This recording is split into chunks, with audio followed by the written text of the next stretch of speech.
Hi everyone, welcome back to Heal and Learn. This is Zarina. I am joined today by Nicolina Werther. She's been on the channel before, but she hasn't been with us for a while. And today we're going to be talking about healing modalities and business. What is the methodology? First of all, hi Nicolina. Hello. How have you been? I'm very, very good. Yeah. Great. So you told me recently that you're getting certified in some sort of a methodology that combines healing and organizational development or business, coaching for business. What is it called? No, actually, no, that's how I'm combining it. So what I did do a training in embodiment coaching over summer. Embodiment, it was called, yeah. Yeah, intuitive healing work. But I also do, more work organizational stuff. But generally, I love focusing a lot on, work, business, things like that. And I'm doing another training with that as well. And all the stuff that came before. Yeah, and personally, because I know you've done a lot of different trainings and things like that as well. And we're both interested in healing, personal development, and work and business.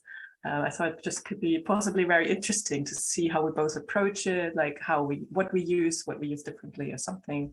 But also, yeah, especially like, I mean, we don't have to, but we could look at like the difference between working with someone individually, or are we working with a system or with a leader, or like other differences, or maybe there aren't. Well, I find essentially whether you're working with an individual or with a group of individuals, the same principles apply of how you address energy, how you transform it within these people. So with the methods that I teach, that are mostly the Silva method, and the other one is based on a Russian governmentally developed system called Future Energy Information Development. So both of them use the premise that everything is run by energy and images and emotions. So when you combine all three, you can actually change the reality and your perception of reality. So both. Of course, it starts with your perception of reality before you can change reality as well. And so when you say embodiment, this reminds me of your perception of reality. What is embodiment? I was wondering, it's so interesting because when you spoke, I was thinking, okay, so how do you access the information? Yeah. Actually, I mean, there are lots of different embodiment tools. The one that I've been training with, that's why it's so interesting. She's originally a theta healer, so she's also more an energy healer. That's, I think, where they combine. And you immediately, of course, also said, yeah, it's energy. And that for me also is what came through, and also the constellation work I do, more than organizational stuff. I've never really considered myself an energy healer, but ultimately I always find that's where it comes to back. Play into it, the images play into it, and the bodily sensations. So embodiment for me is simply just having a lot of focus on your body. And pause. Okay. So embodiment for me is like also with this technique or others is just a lot of inward focus and literally looking, what kind of sensations are you picking up?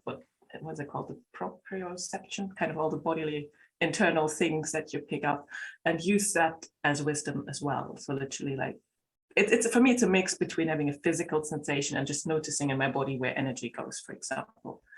Why I think it's interesting, or also why this teacher developed this, is that with some healing modalities, they go a lot just with the mind, and you access information. I don't know if you do that, like higher guidance or something, or you scan, but you almost just do it with your head.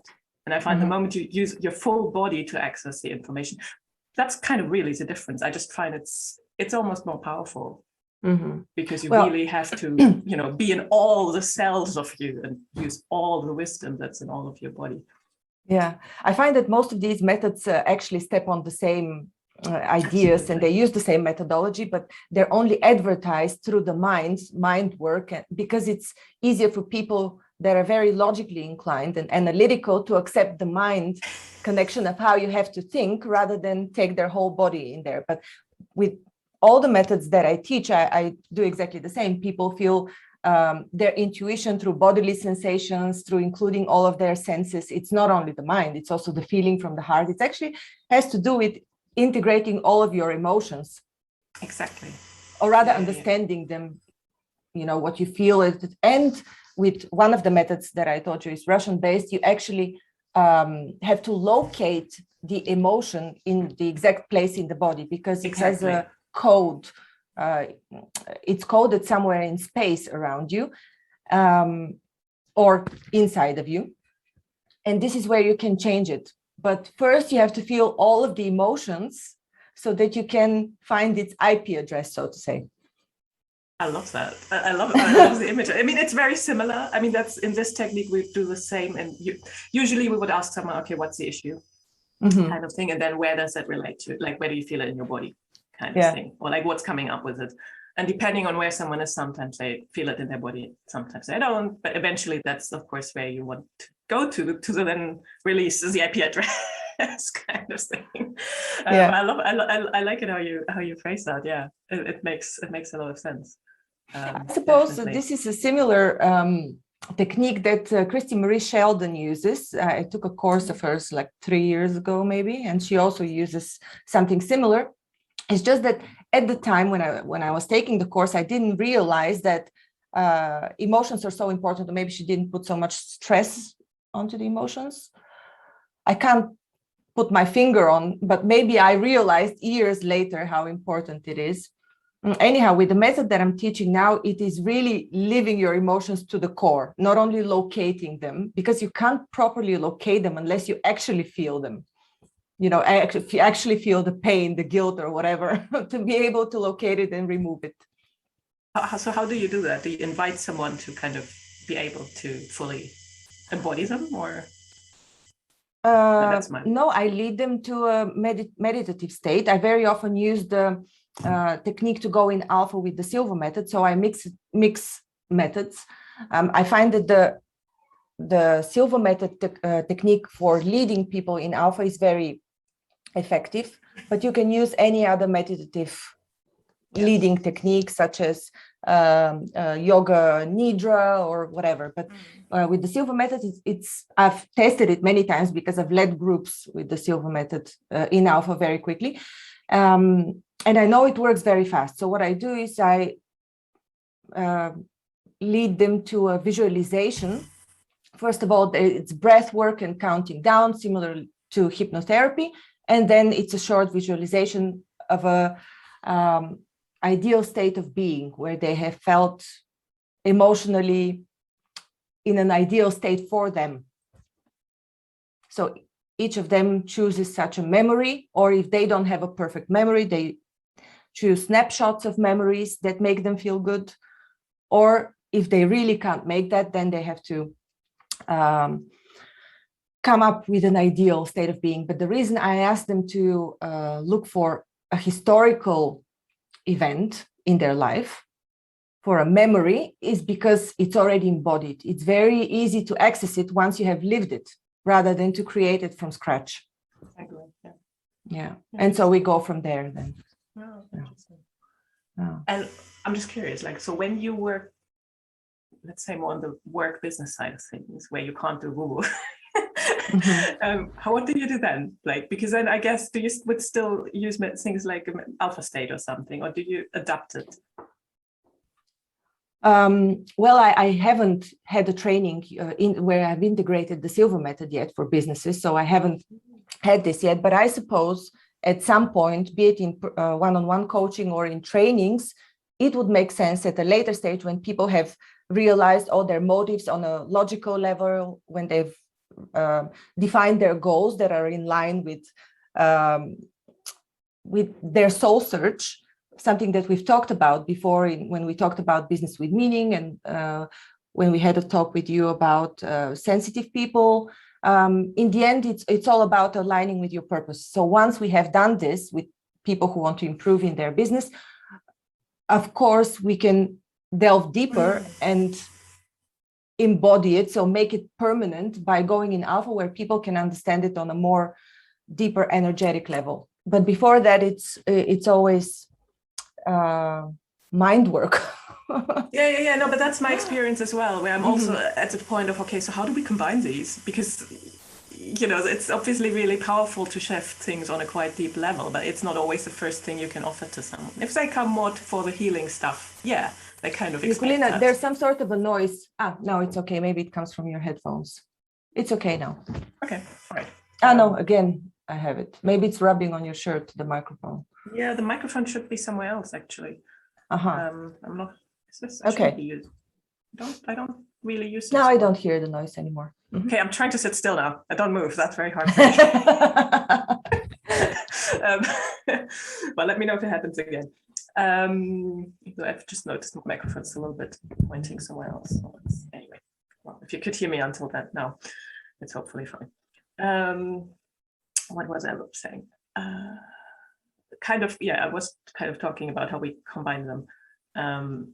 The mental work, we reach the point where they have to first realize like my experience was working with business organizations, something like that. I love, and I'm sure you do similarly, just intuitively tuning in to where's the issue kind of thing, or reading the field kind of thing. But I have struggled in the past, depending on the setting, to communicate it in a way so, especially with some work environments, it has to be quite scientific kind of almost. And I'm like, okay, I know this is true, but how do we get the awareness of those that it affects to actually see it like that? Does that make sense? And that's where I'm sometimes wondering, how do we almost make it just acceptable that it works, if that makes sense? I think unless people are trained and see it for themselves, you can't make it acceptable. I've had a few people in my Silva courses that are working at very responsible positions, leading teams. They came to the course for personal reasons, not for organizational reasons, but in the end, it all spills out. So of course, when you become more intuitive, you become more confident because you know your information, you feel your information. It's you feel it with your entire being, not just mentally, and then question, am I right or am I wrong? So they become more confident. By becoming more intuitive, you become more confident, and then they can lead teams better. So in the end, until they try it themselves, how this impacts their way of being, their way of feeling and thinking, they won't believe your intuitive guidance. Yeah, this is that makes sense. That makes sense. But what I'm finding useful in combining these, let's call them healing methodologies, although for me they're just accessing this level of consciousness. They're not just healing. They're, you access your intuition, your healing capabilities, your dormant human capabilities. So when you combine this with the goal of improving an organization, in the end, you always look for the common goal. So once you find this goal, and this again brings us to the topics that we've had before, the purpose. Once you find this purpose, you can use all of the gathered skills that you have discovered to apply them to the goal of the company.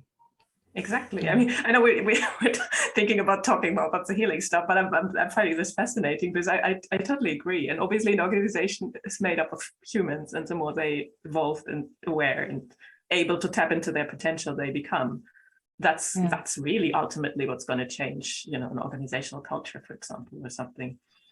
So I totally get what you say about people who come for personal reasons, and then it filters into their work. And I've seen the same with doctors, for example, who come, maybe to find help for something for themselves, and then they realize about, how powerful alternative ways of healing can be to cure diseases or something. And they're kind of like, okay, so how do I bring this back into my work now?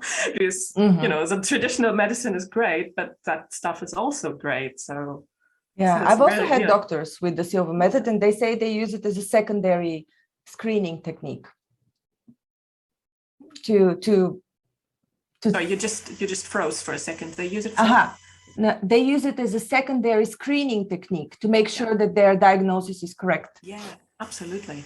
Yeah. Yes. And I think that's so beautiful, like because you naturally see more of the human. You don't just look for the symptoms or, that's what's kind of visible. You actually, you use all of your senses to pick up the information. Yeah.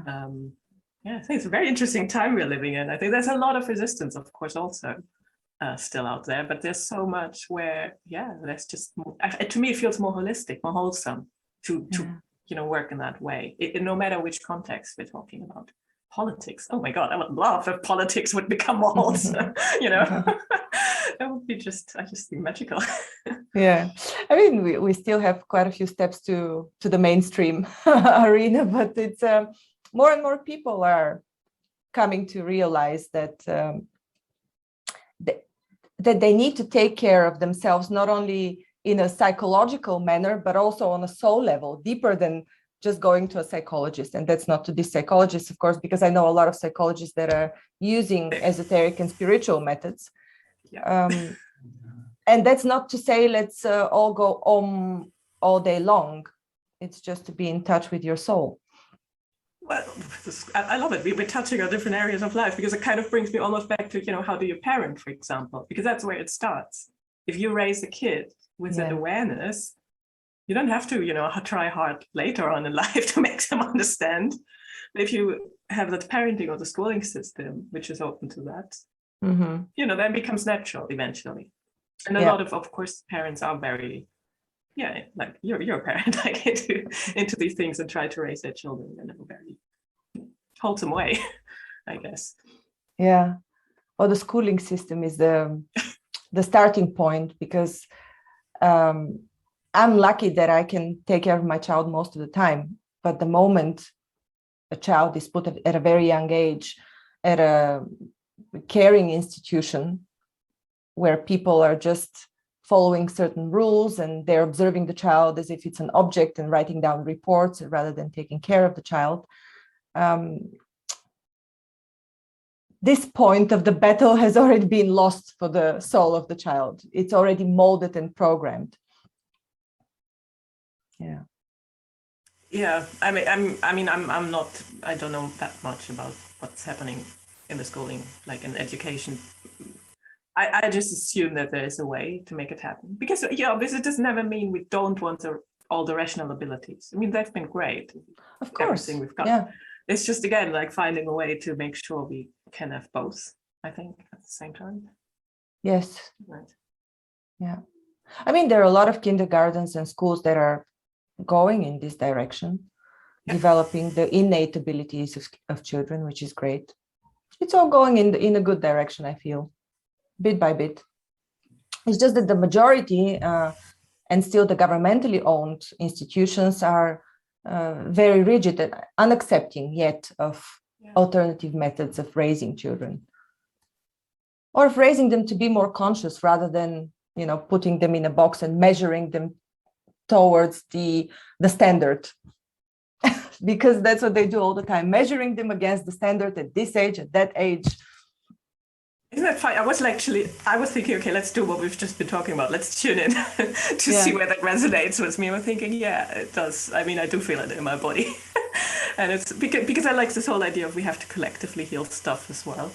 And that is a collective thing, of course, because we all part of these systems. I think, for me, it definitely shows up as anxiety in my chest. I think it's like, there's no flow. There's no kind of the restricted ability to just be yourself. It gets restricted. Yeah. Yeah, like you said, become very rigid. I guess we all have to kind of release that from our bodies. How do you release it with the embodiment method? How do you do that? Well, awareness. No, you could use different things. I find, but that's also because every practitioner uses their own tools. I find sometimes literally, it's like now when I become aware of it, sometimes just that. So once maybe it's similar what you do, I call it the energetic signature. So once I've located what it feels like, which is, I guess, similar to the IP thing. Oh, sorry, that's a phone. Is it annoying you? I can't hear anything. Okay, no, there's a it's phone okay. going on. All right. Mhm.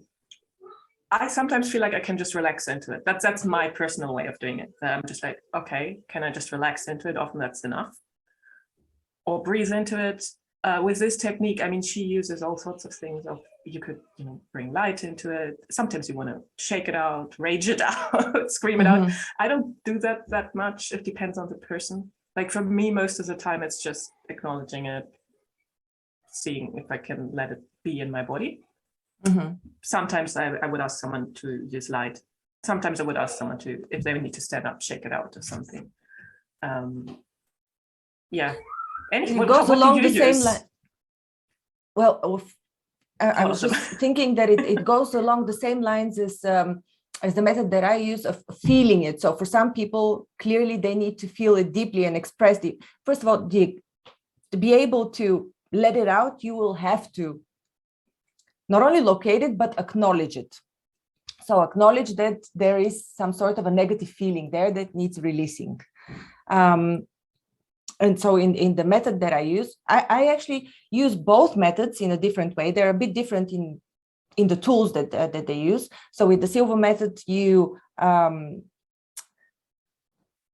back in time and in your mind, of course, and you change the picture, the association in each picture where this has presented itself, this feeling, or as much as you can put your finger on, as many pictures as you can put your finger on from your past, and you cleanse them, and you can use whatever tools you find appropriate. You can use a sponge to clear them, you can blow them out, you can do whatever. You can change the existing picture with something else. So you can blacken it out and put a new picture in it. Now with the other method, there's actually an energy flow that you use to destroy this IP address that is a combination of images and feelings. The neural pathways, some scientifically inclined people call it the neural pathways, but in the end, it's a combination of emotions linked to images that you hold in your mind. So you use your energy flows. Yeah. So you use your energy flows to blow them out. And then again, you have to replace them with so there's always, you don't leave a blank spot. The thing is, you always replace them to a different association. You have to rewire these neural pathways to somewhere else. I mean, there are different ways, like what I just said before.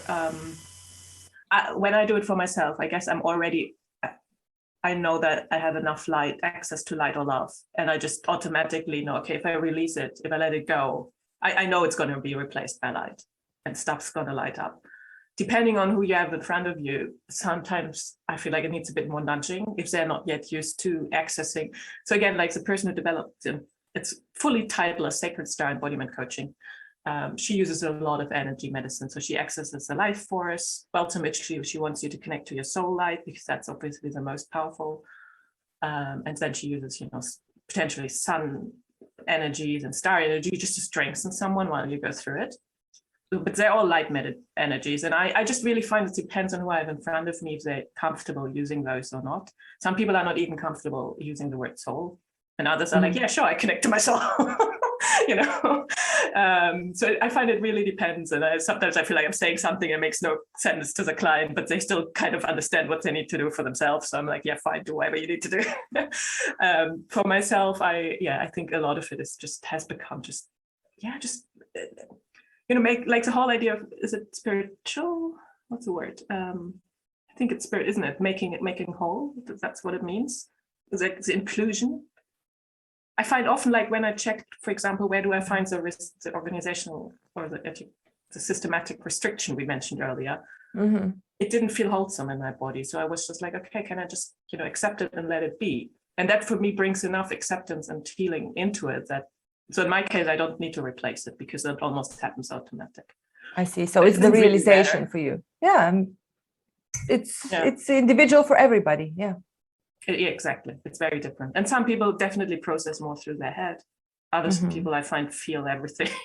And some people give you all sorts of explanation, fine, whatever works. I mean, Yeah. Yeah. Awesome. Well, thank you so much, Nicolina, for this talk.